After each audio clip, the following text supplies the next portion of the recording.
ത്രിയേക ദൈവത്തിൻ്റെ തിരുനാമത്തിന് മഹത്വമുണ്ടാകട്ടെ. കർത്താവിൽ പ്രിയ സഹോദരങ്ങളെ, നിങ്ങളെ എല്ലാവരെയും വേർഡ് ടു വേൾഡ് ടെലിവിഷൻ്റെ ആഭിമുഖ്യത്തിൽ നടത്തപ്പെടുന്ന ബൈബിൾ ക്രൗൺ പ്രതിദിന പ്രശ്നോത്തരിയിലേക്ക് സ്വാഗതം ചെയ്യുന്നു. നമ്മുടെ ഇന്നലത്തെ ചോദ്യം, പത്രോസ് ഉയർപ്പിച്ച തബീത എന്ത് സൽപ്രവർത്തികളാണ് ചെയ്തത്? ഉത്തരം, അവർ വിധവകൾക്ക് കുപ്പായങ്ങളും ഉടുപ്പുകളും ഉണ്ടാക്കി കൊടുത്തു.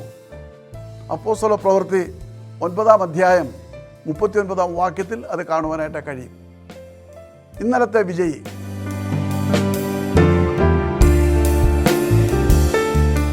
ഇന്നത്തെ ചോദ്യം, യഹോവയുടെ നിയമപ്പെട്ടകം യെരുശലേമിലേക്ക് കൊണ്ടുവന്നത് ആരാണ്? ചോദ്യം ഞാൻ ആവർത്തിക്കുന്നു.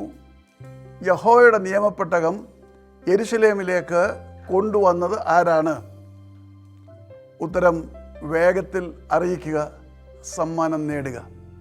ദൈവം നമ്മെ അനുഗ്രഹിക്കട്ടെ. താഴെ കൊടുത്തിരിക്കുന്ന വാട്സാപ്പ് നമ്പറിൽ നിങ്ങളുടെ ഉത്തരങ്ങൾ അയയ്ക്കുക.